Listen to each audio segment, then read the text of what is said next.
So we are in Luke 22. We'll be picking up, we got to 34 last time. We're actually going to start in verse 33, though, because our subjects overlap. Oddly enough, here we are on Good Friday, and we're actually reading of Good Friday here in the passage. You know, the Jewish day started the evening before, and supper's already, he's already given them communion.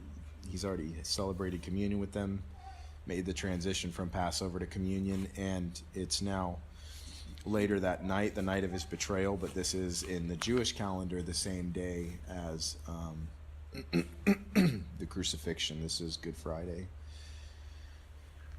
And tonight we're going to focus primarily on one element of what's happening. I would title this message The Anatomy of a Fall. And I don't think it's without significance that this most important time period in Jesus' life is silhouetted by the downfall of probably maybe not his most beloved, but one of his most beloved disciples. And I think that's not without significance. But starting here in verse 31, you guys know I think we spent most of our time last time we were together, in verses 31 through 34. So I'm not going to say a lot about it, even though it's one of my favorite passages of Scripture because it's so full of meaning and depth. But Jesus speaking here, and the Lord said to Simon, Simon, Simon, indeed Satan has asked for you that he may sift you as wheat, but I have prayed for you that your faith should not fail. And when you have returned to me, strengthen your brethren. But he said to him, Lord, I am ready to go with you both to prison and to death. Then he said, I tell you, Peter, the rooster shall not crow this day before you shall deny 3 times that you know me. And so in this anatomy of a fall, we're going to see 7 steps in Peter's progression here as he is heading down this pathway towards a fall. And the first one is self-confidence, and we see it in verse 33. He said to him, Lord, I am ready to go with you both to prison and to death. Self-confidence is, without a shadow of a doubt, the first step in any pathway that leads to a fall. It may not be the only first step. I'm sure there are other first steps in the pathway to a fall. But this is probably the most tried and true pathway to a fall begins with self-confidence. It's worth noting here that Peter's self-confidence was not ill put. And what I mean by that is he actually was willing to do what he said. And in my opinion, I think some people give Peter too hard of a time when they go through this passage, because they seem to imply when Peter denies the Lord that he denied him because, he just was fickle and failed to follow through with his promise. I think it's a little more complicated than that. I think when Peter said this to him, Lord, I'm ready to die with you and go to prison with you, he meant it. Not only did he mean it, I believe he followed through with it, because we're going to see in a few short verses in the time period of the story we're reading, a few short hours, we're going to see that he did stand up to the Roman soldiers, or as actually one of the commentators says, he was actually probably behind the soldier that he cut his ear off. They had helmets on, their ears were exposed, and if Peter was right-handed and he cut the guy's right ear off, it's really likely he was attacking from behind. Interesting reading from one of the commentators' perspectives. I don't think he attacked from behind, but it was funny to hear that point. But when Peter took his sword out against a large gathering of people and Roman soldiers, and he followed through with that action and he went for the guy's head, it was prison or death or victory. He probably was hoping victory.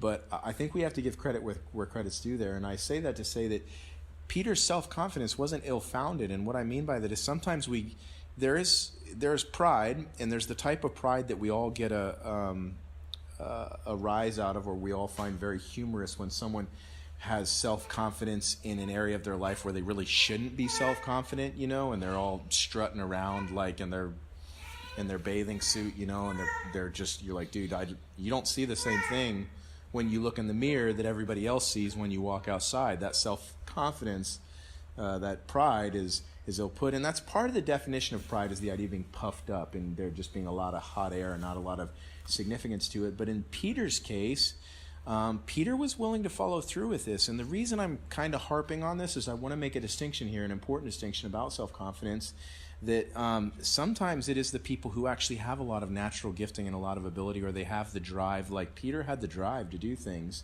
that they kind of buck against the Christian teaching, against self-confidence and pride, because they're like, yeah, but I'm not like faking it. This isn't hypocrisy. This is who I am.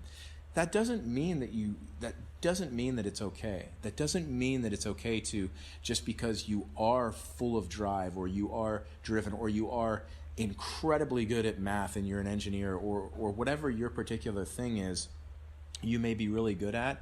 As a believer, we still have to resist self-confidence, because it's not the fact that it doesn't line up to reality that's the problem primarily. It's the fact that it's not the source. We are not the source of our power for real spiritual work. And not only that, but the person who is self-confident and then has victory inevitably then takes the glory. And so God, if he must, as he has done many times in times past and in the Old Testament, he will make you weak to break your self-confidence if he has to. And to some degree, he may have to regardless. But we see in the book of Judges with Gideon, and that God intentionally made the army weaker and weaker and weaker, so that and he says very clearly to Gideon that, if I deliver the Midianites, the 132,000 Midianites, into your hands with 30,000, it was 10,000 at this point, with 10,000 Jews, the Jews are going to take the glory. They're going to be like, 13.2 to 1. We are really good at war. We're awesome. And so he says, we have to take it down even further. And so there is obviously that element. But self-confidence is the first step highlighted, I believe, in the passage before us in Peter's downfall. Moving on, secondly, verses 35 through 38, we'll find the second step in the anatomy of a fall, and that is a superficial faith. A superficial faith. And that'll be in verse 38. But there's a general point being made here that we need to kind of note. And he said to them, when I sent you without money bag, knapsack, and sandals, did you lack anything? So they said, nothing.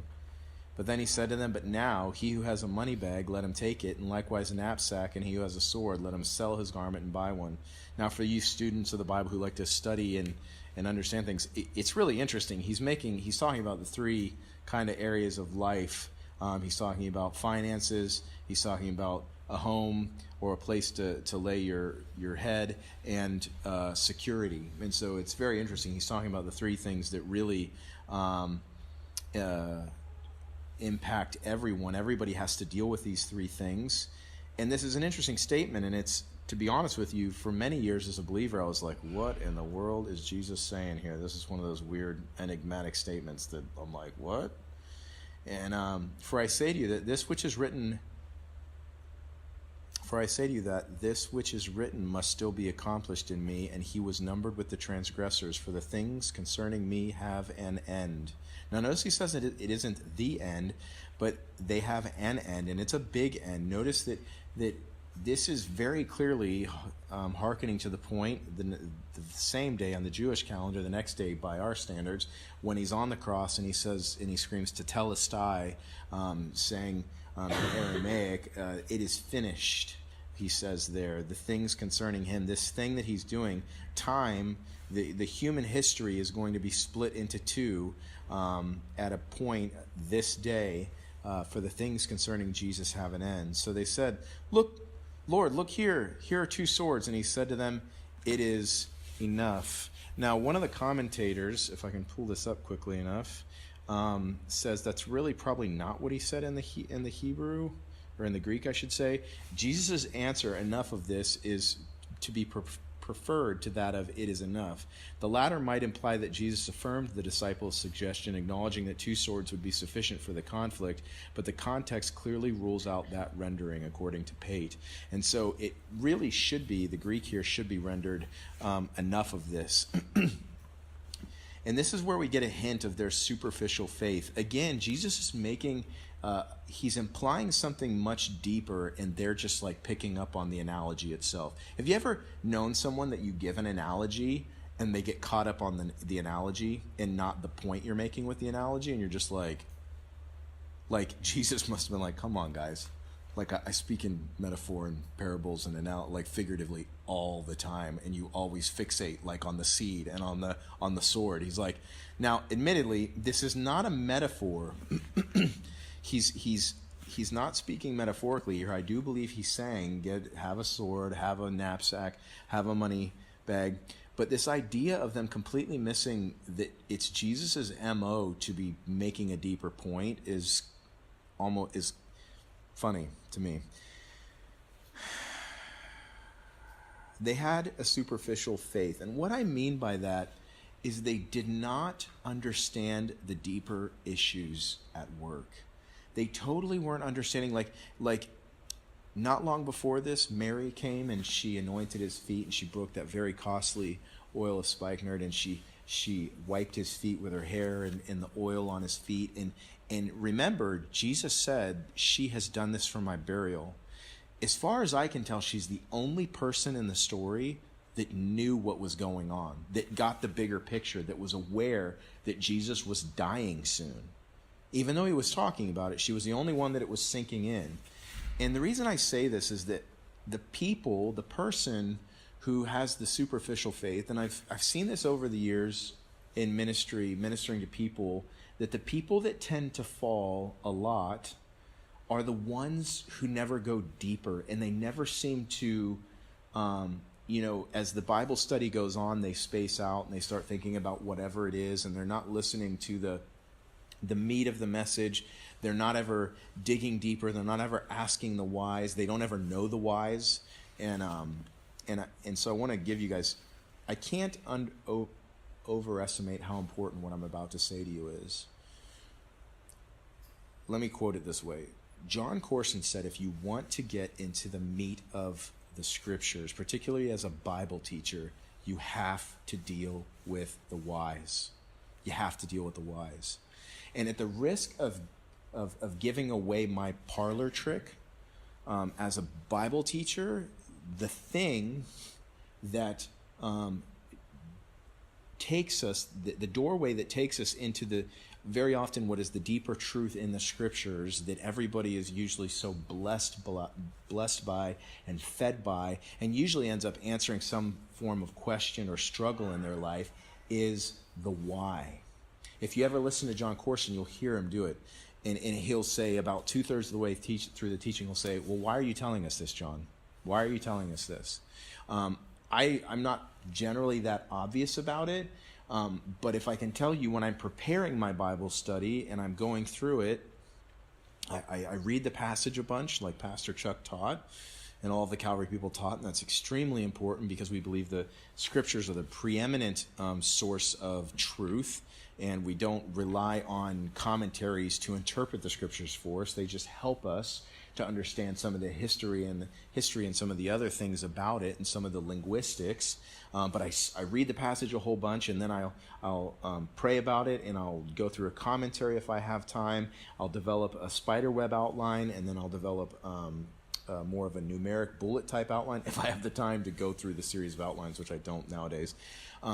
But at that point, when I start to have a structured outline, I then ask myself, I begin going, well, why is this important? Or, Lord, why did you do this in this passage? And I'm never asking that like, why? Like, I just don't understand. I'm asking it because those are generally where you find really sweet truths embedded in the scriptures. When you ask yourself the why, or when you're studying it, or you ask the Lord why when you're studying it. And I tell you guys the truth, if you want to be able to reach the people around you, don't just write. If you're taking my notes, for example, if I'm teaching, you're taking notes, I don't know if it behooves you to write down all of the points. That's good. That helps give you the structure of the teaching. But the thing that will help you this week reaching to somebody is if the teacher shares a story that analogizes the why of something that happens in life. That is the thing you can share with someone that will stick with them, that will they'll go, whoa, wait a second, that actually was a really good point. That answered a question I've always had. The disciples at this point, up to this point, were really classically clueless about the whys. Why is Jesus saying this? He's not saying it because he's really actually concerned about the sword and the knapsack and the money bag. As you guys, that would be completely opposite everything that he's taught them up to this point. Now, I do need to say there's a dispensational change happening. Jesus is no longer bodily going to be with them. And so up until this point, the 3 years ministering with Jesus, these things really weren't a concern. Even when he had sent them out even on their own, 2 by 2, to go witnessing, they were still widely favored by the people in the region. And so they were accepted quite graciously by the towns that they went into, but that is no longer going to be the case. And the general thing that's happening here is basically Jesus is saying it is not okay moving forward to tempt God by living as though you don't need a job, you don't need security, you don't need some amount of a bed or a place to lay your head. I really genuinely believe he's saying that. He is saying that now that I'm going to the Father and I'm no longer going to be with you disciples, you are actually going to have to give a little bit of thought to where you lay your head at night. You're going to have to give some thought to how you're going to buy food, because you can't just come to me and I'll just turn I'll just multiply the loaves and the fishes. Now, that obviously only happened twice that we're aware of. But the truth is up until this point, it had not been an issue. But things are changing. They're no longer going to be traveling as a group of 12 plus Jesus. That's just not going to be happening anymore. Things are changing. The dispensation is changing. But I will tell you guys this. I've seen it from time to time with young people and with some older people, but usually life has beat them into some sort of awareness of this by that point. But I personally believe I've known it. So let me say it this way. I knew a friend at Bible college who someone at Bible college had taught basically something along the lines, God is with you, and, you're going to die on the day you're going to die, and he has provided, he's going to provide for whatever you need, and so you can just jump out of the ship and go out into the world and just trust God's going to provide for you. You can't fail. And so literally I knew someone who had written on the side of their Bible, jump out of the ship, you can't fail. Well, that's not really what happened with Peter, because Peter actually said, Lord, if it's you, bid me. He actually confirmed that God was with him. But that actually, honestly, sounds a lot like tempting God. That you're just like, all right, I don't have to take any thought to provision. I don't have to take any thought to where I'm going to lay my head at night. I don't have to take any thought to security for my family. I'm just going to go for it. Now, I know from time to time, God leads somebody to move across the country or across the world with 50 cents in their pocket. I've known people that God's led them to do that. It wasn't just jumping out of the ship. God spoke to them. God made it clear, and they moved at God's request. But they didn't make a lifestyle, per se, out of having no sword, knapsack, or money bag. And so I don't want to blow this out of proportion. It's just a relatively minor statement that Jesus made, but I do want to say that I personally believe that it obviously applies to our dispensation as the church age, that it is not wrong for you as a young man or a young woman to provide a place to lay your head at night, to have some source of security, to lock your door at night, to own a gun, and protect your family. Now, as I've said before, I believe there's an individual mandate for protection and a family mandate. When I used to work in really bad parts of town, I didn't carry a gun on me because I felt like the Bible says me individually, if someone wants to come and steal from me or beat me up and take my Prius, they can have it. Well, but, I'm supposed to, as an individual, turn the other cheek. And so I believe that I was not supposed to defend myself. And there were times that I told Alicia, I'm like, hey, I'm working in such and such a place. It's a sketchy place. If I'm not home, this is where I am. And I trusted God when I would do that. And it was a job where I was knocking on people's doors and going in their backyards to look at pole lines in really, really, really bad parts of town. And I believe that the individual mandate is that I not defend myself, that I not kill someone just to defend myself. However, the Bible is very clear that as a husband and a father, I am permitted and commanded to protect my family, and I will kill to protect them. If death, or if that sort of thing is on the line. And I believe that there's a bit of that that's put in here, this idea that we should provide for the security of our family. If you have a family, we should lock our door at night. We are supposed to use our brains. It's not wrong to have a bank account. It's not wrong to have money saved up. That's not wrong. Jesus is essentially saying, don't test God and just say, well, I'm not going to use my brain, and I'm not even going to try to do any of that. I'm just going to go out on the mission field with no money in my account, and that may work for a day or two, and if God's leading you to do it, it'll work as long as he's leading you to do that, but it's not his general operating procedure, I don't believe, at this point in time. But, so, that's, I believe, what's being said here, but for our purposes, it is an evidence of a superficial faith that he's implying something deeper, and I think I am close to the truth if I didn't hit the nail on the head, but the disciples here are just like, look, here are 2 swords. He's like, wasn't talking about swords, really. I was talking about something deeper. One of the great benefits of going deeper in your faith and understanding the whys, and so maybe you're not called to be a teacher. Maybe you're sitting here like, well, I'm not called to be a teacher. Well, you can take your whys to the Lord and say, Lord, why did you say that in this place? And I'll tell you, he's got treasures in the scripture for you that he wants to unveil to you, and there'll be something that you can share with somebody else that will deeply impact them. And it's usually by understanding, by asking the Lord the whys, and then by understanding them. But they had a bit of a superficial faith here. They just locked on to the subject of the story here and didn't get the deeper thing that he was saying. And that's those people that never seem to go deeper in their faith, and they are perfectly fine to skim on the surface. They fall a lot. Moving on, verses 39 through 46. We're going to see here the third step towards a fall is prayerlessness. First is self-confidence, second is superficial faith, and thirdly, in verse 40, we're going to see prayerlessness is a third step down the pathway of a fall. Coming out, he went to the Mount of Olives as he was accustomed, and his disciples also followed him. Verse 40, and he came to the place, he said to them, pray that you may not enter into temptation. I think Alicia told me last week, Evan shared about having a place that you go to pray, and I want to reiterate that, that is, Jesus had a place he went to pray. And you may even have referenced this, I don't know, but Alicia told me what you shared.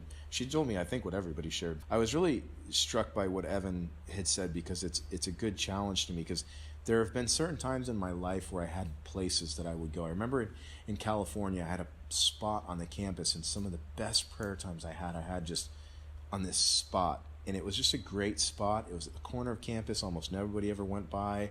I could just go there at 8 or 9 at night, and there was a bench under a street light in the campus, but right at the corner of the campus, and it was kind of nice there, and it had a decent view. But I would just go there most nights of the week and spend some really good time in prayer. What I'm getting at here is that the sweetest prayer times that I remember having in my life, like at Bible college and then in other times, were times that were linked with a spot. And we worship God in spirit and in truth. I'm not saying let's get weird about the spot, but it is really good to have a spot. And it's okay if that spot's pretty. It's okay if that spot's like a garden. It's a little hard in Florida because it gets wretchedly hot, but I'd imagine it was wretchedly hot here too. And so he probably went there in the evening, and it is, I challenge you guys to get a spot. I think I've been thinking to myself actually all week, if I'd felt better, I actually would have gone outside, but there's a spot that I've been meaning to make a spot that I haven't for a while, but I was challenged by what you shared, and I think there's something good about that. Jesus was accustomed to going out and praying in the Garden of Gethsemane. By the way, Gethsemane means olive press, the place where the crushing happens.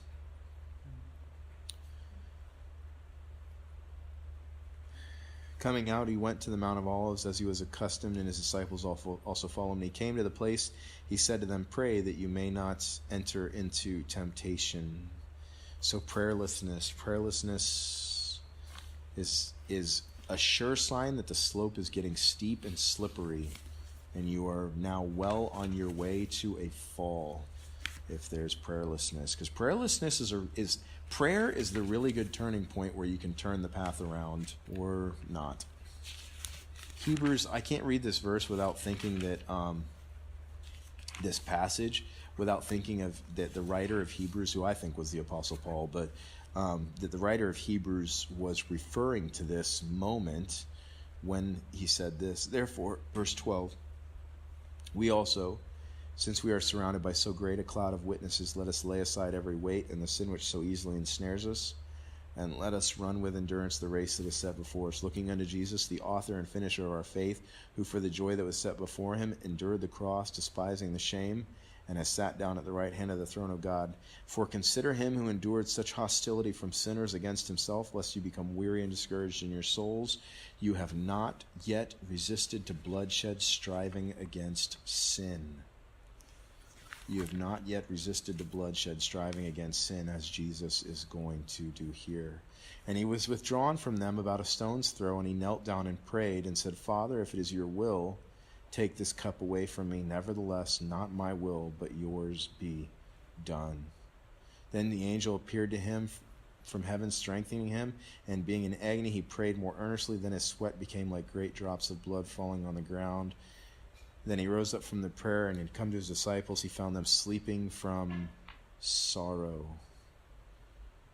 Then he said to them, Why do you sleep? Rise and pray, lest you enter into temptation. This cup that he refers to there, he's very clearly referring, I believe it's a cup that God has. Excuse me.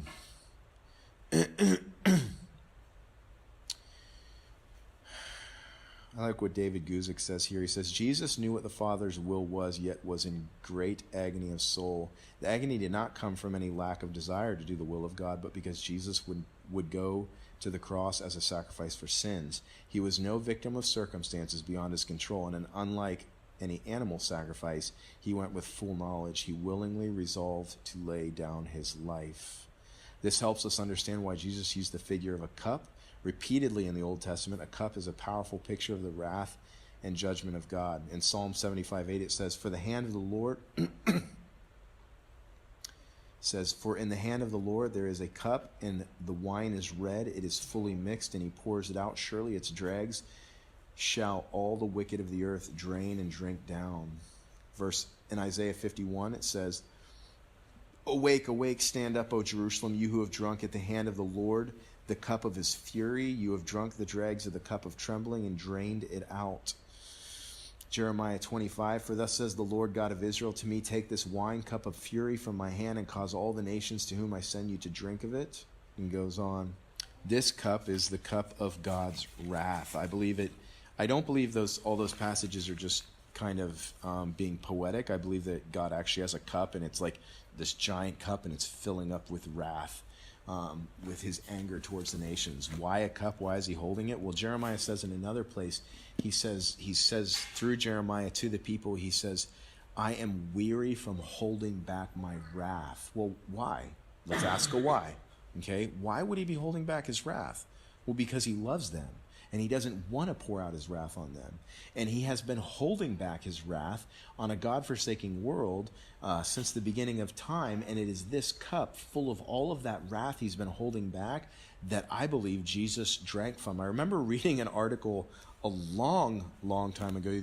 Some of you might remember this story, because I think the last time I told it was a long time ago, though. But I remember reading this story about this guy who he ran out of gas on the highway, and he saw an older couple pull up in a motorhome, and he went, he's like, I'm going to siphon gas out of these people's motorhome gas tank, and I'll put it in my car. And so he goes and he unscrews the motorhome gas tank as they're like in the store, convenience store, doing whatever they're doing.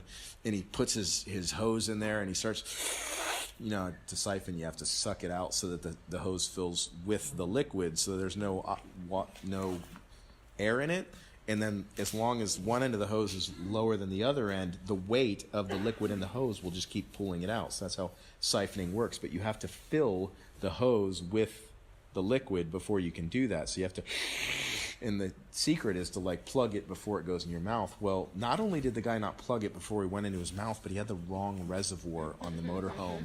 He had taken the sewage thing off, the sewage cap off, and he had siphoned the sewage out. And I remember reading the article that the owner of the motorhome was like, well, we came out and we found him doubled over in the fetal position in a puddle of his own vomit and other stuff, and they decided not to press charges. But when Jesus drank of the cup of God's wrath, I can't imagine that his experience was a whole lot different in the sense of he's drinking down God's wrath for all of the filth that humankind has ever done, as though he had done it. So we see their prayerlessness. As we've mentioned before, if you're prayerless, it probably means you're proud, because if you don't need to pray, it means you believe you can do it on your own. But prayer is a great antiseptic to sin. And if you find yourself overcoming by sin, starting a prayer habit would do you some good, I think. But we've bled into our fourth point, and that is the fourth step in the pathway down toward a fall is discouragement or depression. You see, self-confidence leads to a superficial faith or a shallow faith, because you don't really need to go deeper because you have it all together, which then leads to prayerlessness, but inevitably it leads to discouragement, sorrow, and depression, because you really actually don't know what's going on. Inevitably, the person who fits the bill for the first 3 points is the person who is so confused by the circumstances of their life when things get hard, and so saddened by the fact that the circumstances aren't working out the way they want, that it leads that person into a place of intense sorrow. But I have to tell you, I'm pretty sure that the disciples' sorrow at this point was more for themselves and their circumstances probably than it was for Jesus. I still don't know at this point if they knew how bad it was going to be and what was about to really happen. I think their sorrow was at least mingled with some sort of self-centered pity party. But we see here discouragement and depression taking its toll. And I have to tell you guys, as a believer, I like what John Corson, he said,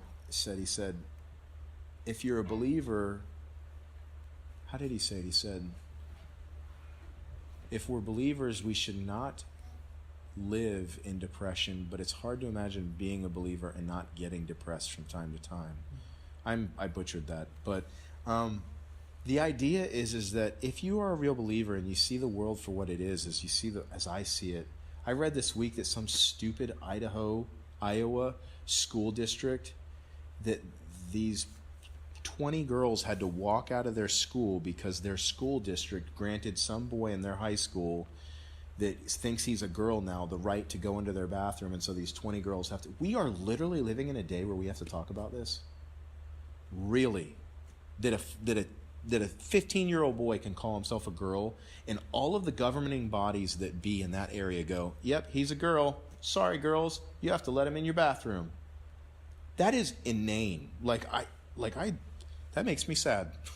It makes me mad sad. If you've seen Home, it makes me mad sad. But it makes me like, what? It's hard to live in the world that we live in, and not get sad or sorrowful from time to time.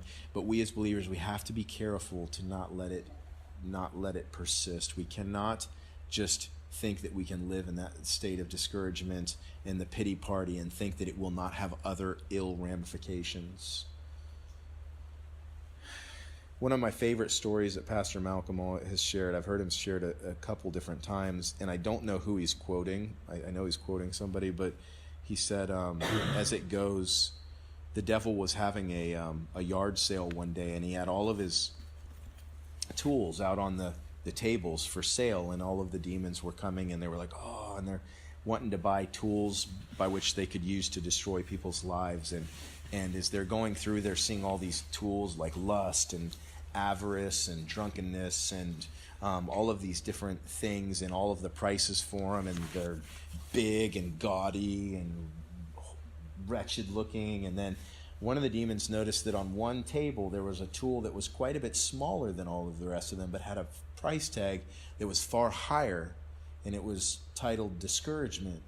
And he said to the devil, he said, "Why is this one so expensive? It doesn't seem very impressive, and it doesn't seem like it does a lot of good." And he said, "That's my most valuable tool." He said, "Once I'm in the door with that one, I can use any tool I want in a person's life." Guys, I can't even tell you how many times I've seen that be true in my life. Like, if I allow discouragement to persist in my life, and it turns into a pity party, and I just kind of settle into it, it's not far from a fall. I promise you that. Many saints before you have learned that lesson the hard way. Verse 47.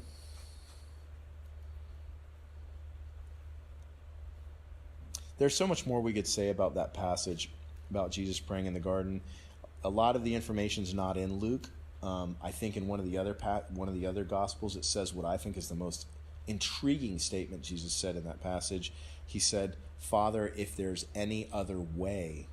One of the times he said, "Father, if there's any other way, let this cup pass from me." I always think about that when someone is talking about another way to heaven, because Jesus literally said that. He said, "Father, if there's any other way," and the implication is for man to live with God eternally in heaven, let's do that. And the Father said, "No, there is no other way. This is the only way." That is incredible to me. I don't remember who pointed that out, but someone pointed out in the last couple of years. Verse 47. "And while he was still speaking, behold, a multitude, and he who was called Judas, one of the 12, went before them and drew near to Jesus to kiss him." This was customary for a disciple to kiss their rabbi. But Jesus said to him, now first Jesus, when he first saw him in one of the other gospel accounts, we know that he said to him, "Friend, where comest thou?" And then Judas went to kiss him, and Jesus said to him, "Judas, are you betraying the Son of Man with a kiss?" Why? Why did this happen? Well, the reason it happened is apparently Jesus wasn't actually a blonde, Aryan, like golden fleece-haired, bearded lady from the 17th century, like so many people have portrayed him. He apparently didn't stand out in a crowd. He looked Jewish. He looked normal. We know that Isaiah says, prophesying of his coming, that he would have no form or comeliness, that there wouldn't be anything like, he wasn't like King Saul, where he was head and shoulders taller than everybody else and really good looking. He was actually apparently really normal looking, so much so that they were afraid that in the night, in the dark, that they might arrest the wrong person. And so that's why Judas made this deal with the Pharisees and the Sanhedrin to betray him with a kiss. And he told them that the one that I kissed, that's the one that you want to take. And Jesus said to him, "Judas, are you betraying the Son of Man with a kiss?" When those around him saw what was going to happen, they said to him, "Lord, shall we strike with the sword?" And one of them struck the servant of the high priest and cut off his right ear, Peter.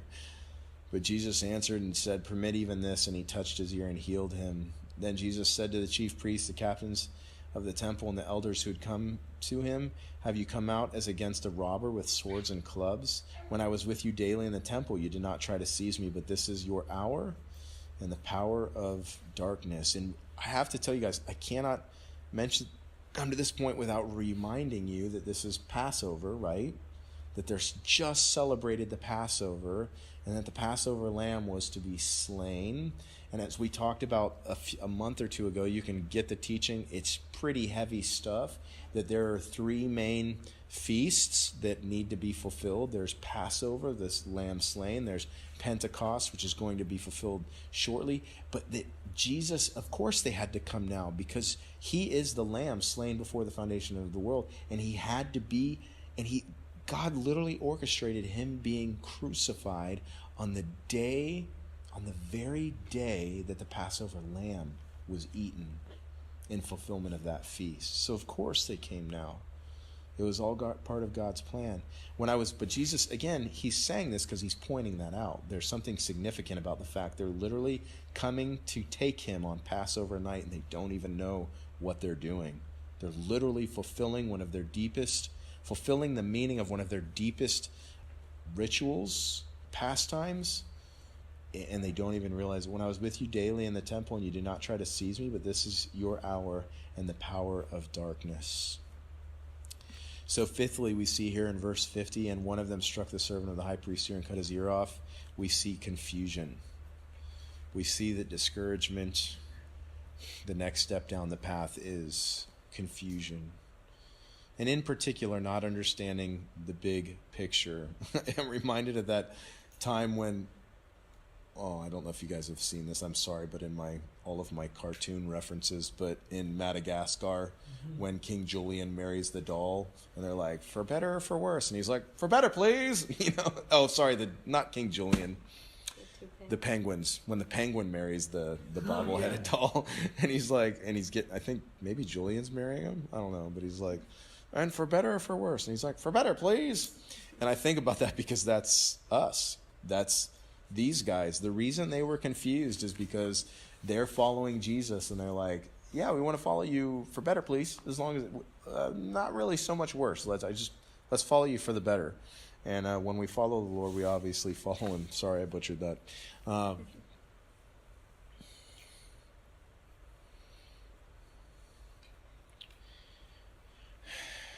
I think you guys are aware of this truth, that there are a lot of people who come to church, they seek the Lord, quote unquote, but they're not actually seeking him. They're not actually going deeper. Their lives are very prayerless. They have a very superficial faith. They don't ask the whys. They don't really know what's going on in the Word. And because of that, they get so caught up in their own life and all of the negative things that can happen. And I don't know if you've experienced that, but sometimes you can get negative thing after negative thing after negative thing, and you can be in a season where it's just a loss, and things are harder and harder and harder and harder. And if you get out of the Scriptures and you get out of these truths that that you are a pilgrim here, and that you are not to make your life here, and that you are to make an impact here. That's why you're here, not to make a life here, not to get a big house, not to get a nice life, and whatever that means to you. You can get really confused. And if you let that confusion set in, you're not far from a fall. You're not far from a fall if you lose the big picture. It's very possible to lose the forest, the big picture, because you're just focusing on a couple trees. And so it's very good to be in the Scriptures, to be in the Word, to be in prayer, and get that reminder as we study the Scriptures that will help us keep our eyes set on the big picture of what God is really doing. But we see here the step of confusion now. And Peter is genuinely confused. He genuinely should have known by now that Jesus was being betrayed, that he was going to be betrayed into the hands of the Gentiles, and that he was going to be crucified. But he is so caught up, he's sad, he's confused, he's just missing the big picture, and so in his confusion he's lashing out. Moving on, verse 54, we find our sixth step in the anatomy of a fall, and that is distance. Distance. A distance grows between you and the Lord as confusion sets in. The next thing that happens is a distance grows between you and the Lord.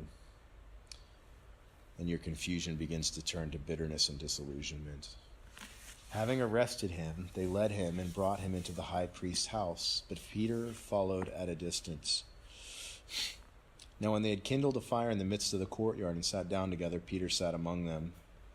And a certain servant girl, seeing him as he sat by the fire, looked intently at him and said, "This man was also with him." But he denied him, saying, "Woman, I do not know him." And after a little while another saw him and said, "You are of them. You are also of them." But Peter said, "Man, I am not." Then after about an hour had passed, another confidently affirmed, saying, "Surely this fellow was also with him, for he is a Galilean." But Peter said, "Man, I do not know what you are saying." Immediately, while he was still speaking, the rooster crowed. So a distance grows. Be careful of the distance and the disillusionments. I like what Andrew Mineo said about this being at this point in your life. He said, basically, if you ever come to a point where you realize you're not really walking with the Lord, he said, one of my mentors always taught me, if you want to get back with the Lord, it's not difficult, it's just costly. I love what he said there. Because the truth is it's not difficult. It's not some horribly unknown thing that you have to do. You just have to count the cost again and give up the things that have gotten in the way, that have eaten up your devotional life, that have eaten up your prayer life, that have gotten your mind off of it. Might mean cutting out some form of entertainment. It might mean making some sort of cut at work. It might mean any number of things for any one of us. But it's not difficult to know what it is, but it is costly. At this point, at the sixth step down the pathway to a fall, it is costly to return. But I tell you, if anybody is here tonight, please return, count the cost, pay the cost, whatever it is, whatever thing you have to give up that is you've allowed to grow out of control in your life and consume more and more of your life that used to be prayer time or time in the Word or time in fellowship. All of those things should not be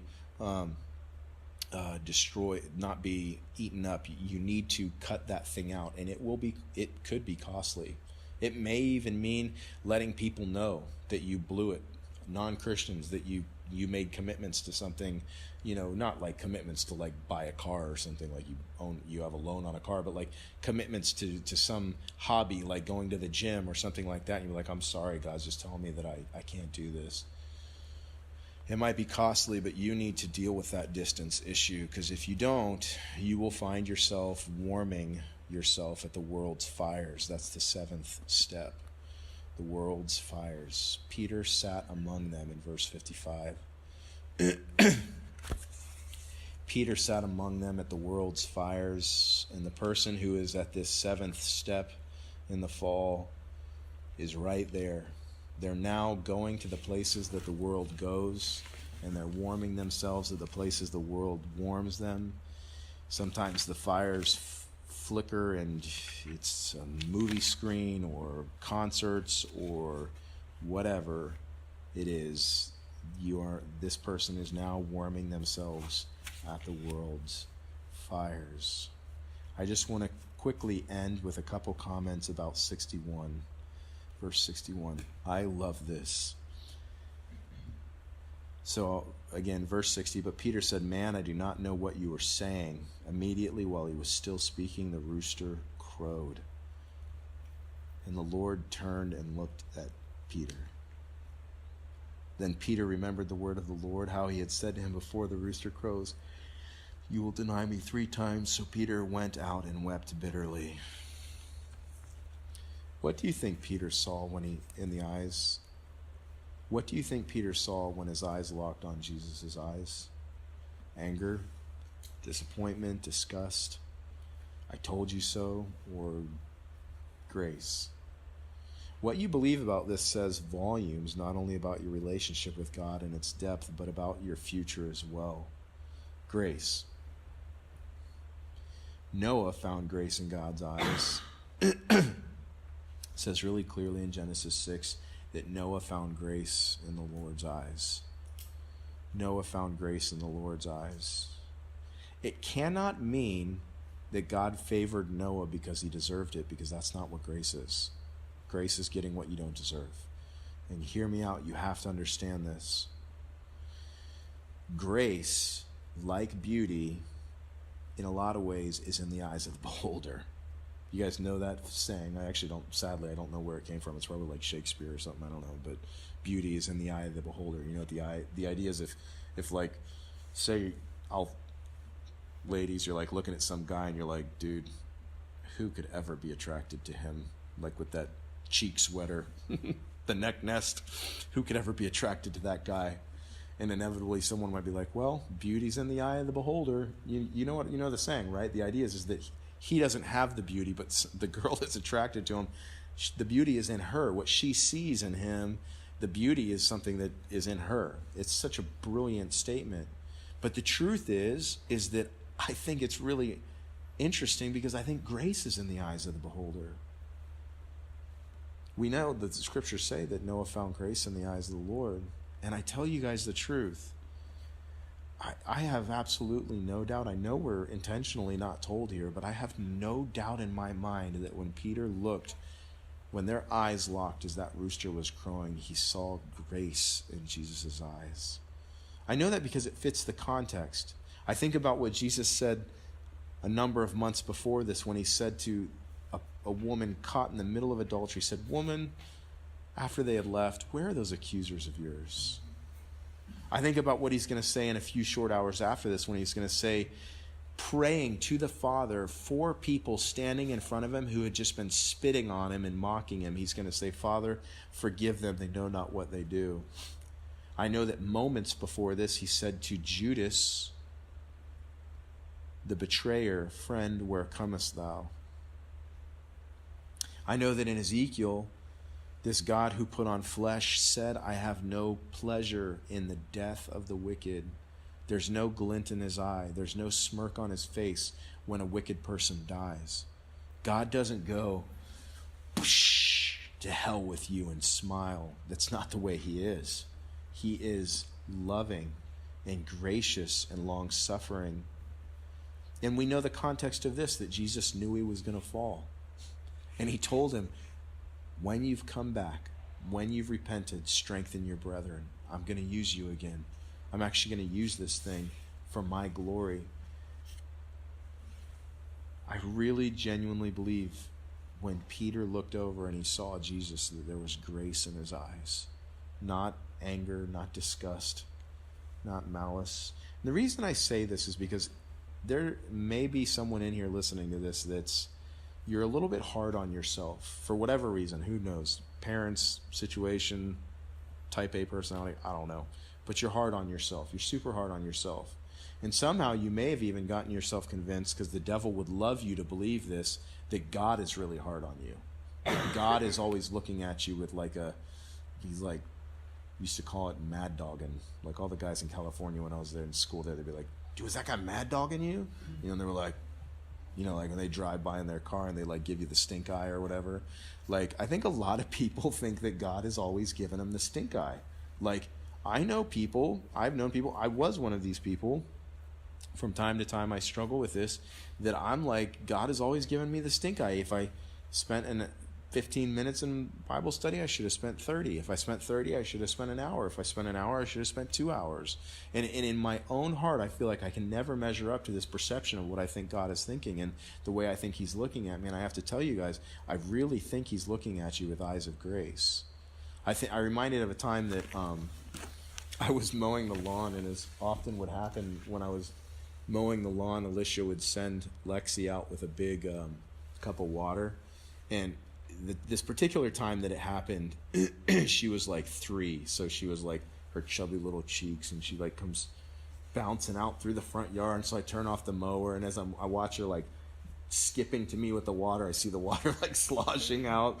And by the time she got to me, this Tervis, this 20-ounce Tervis mug had 3 ounces of water in it. She's got a smile on her face, and I was like, oh, disappointing. I was really thirsty. And so I spanked her. She has to learn after all. You can't, no, I didn't spank her. I picked her up and gave her a big sweaty hug because it was her heart in it. I couldn't help but smiling and being blessed by the fact that she had done it really imperfectly, but her heart behind it had shown through. And I really think, not a shadow of a doubt, that the way Jesus looks at Peter in this situation, it's very much like that. Peter is genuinely loves Jesus. It's a faulty love. It's a love that is has mixed intentions, and there are problems with it, but he is a person who genuinely loved Jesus with as much as he could at that point. And I look at Jesus looking at him with eyes of grace, and I know without a shadow of a doubt that for everyone in here, if you are his child, he is looking at you with eyes of grace, and he favors you, and he wants you to succeed and to excel, and he is not giving you the stink eye, per se. Father, I thank you for your word as we've considered it tonight, and these truths that we've considered. I'm so thankful that you're the God of